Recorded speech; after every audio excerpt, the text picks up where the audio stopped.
Hey, what's up, everyone? Passive Baller here. We are here to discuss the second game of the final play-in game day. That is OKC Thunder visiting Minnesota Timberwolves, and that'll happen Friday night.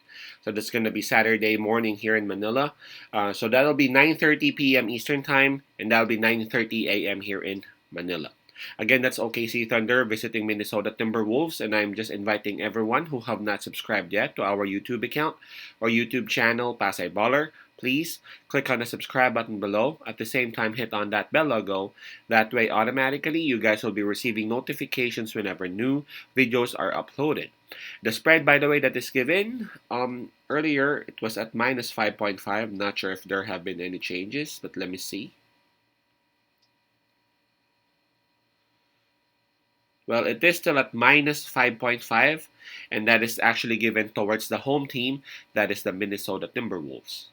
All right, so just like what I said, it's the home team, so Minnesota Timberwolves would have the home court advantage on this. In terms of momentum, though, we got to give it to OKC Thunder. Man, they showed great resilience, defeating the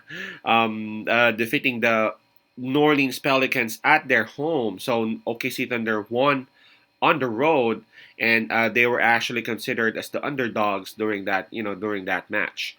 New Orleans Pelicans, they were able to grab the lead towards the end part of the game, but OKC Thunder again showing great resilience, acting like they are not a young team. They actually grabbed the lead, and not just the lead, they actually took home the W. So this is going to be a very interesting matchup. Minnesota Timberwolves, they would have the home court advantage. OKC Thunder, they would have the momentum. Now let's take a look at the availability of the players and the health of both teams. All right. Now for OKC Thunder, it's the same story. They don't have the bigs that they have, um, that they used to have. I'm talking about Kenrich Williams. Pokoshevsky is listed as questionable though, so I don't know. Maybe there's a slight chance that he might be able to suit up and play for them. While for Minnesota Timberwolves, two players are listed out, McDaniels and Naz Reid. So those two, just imagine if Minnesota Timberwolves would have those two. McDaniels is a two-way player, He actually gives them a lot of points. At the same time, he can actually provide defense and rebounds. And Naz Reid, he has just evolved into a great scorer. From a defensive player and a rebounder, he can now actually shoot those 3-point shots as if he is really a shooter. And of course, he is a solid player inside. So just imagine if Minnesota Timberwolves would have those two, right? I would have to say OKC Thunder would have the advantage in terms of health, because again, Minnesota Timberwolves would not be having those two players that I just mentioned. The main advantage of Minnesota Timberwolves here, just like what I said last time out, when OKC went up against New Orleans Pelicans, is their height. Um, but I guess the main difference here is that Minnesota Timberwolves' size is just a bit bigger and tougher to handle as compared to what OKC had against New Orleans Pelicans.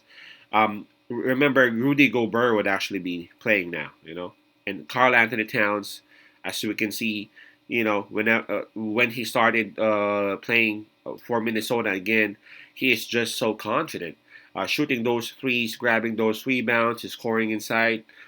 Carl Anthony Carl Anthony Towns is actually great, and we all know that Anthony Edwards, his actual and his main scoring type would be the dribble drive offense.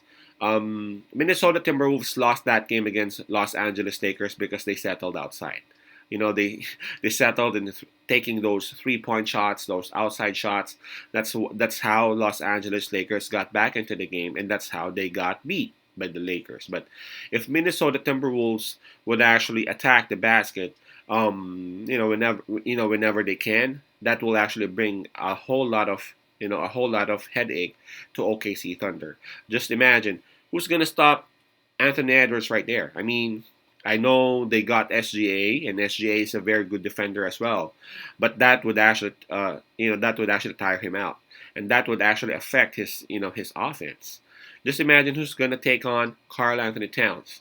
Just imagine who's going to take on Rudy Gobert if they would actually set up Rudy Gobert fine. And again, Conley played well against Los Angeles Lakers. So if ever he would actually continue playing that way, man, it's gonna be a long night for OKC. If ever Conley would actually be guarded, he knows how to set up Rudy Gobert well.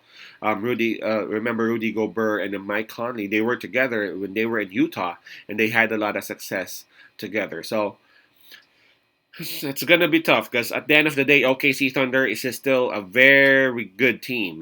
Again, they defeated New Orleans Pelicans, and we saw in the regular season how New Orleans Pelicans defeated a whole lot of very good teams. But again, OKC Thunder, they were able to find ways to defeat New Orleans Pelicans right there. This is gonna be a tough battle, but I think this will be the end of the road for OKC Thunder. Now, the question whether they would be able to, I'm talking about Minnesota, of course, whether they would be able to cover the spread or not. Minus 5.5, I guess that's something that they can actually do. As you can see against Los Angeles Lakers, they even led by like more than 15 points, right? At one point.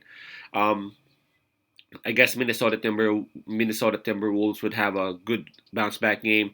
They would have Rudy Gobert back. It will be very hard for OKC Thunder to attack the paint, so they would be settling for those perimeter or outside shots, and that would actually give a lot of opportunities for Minnesota Timberwolves.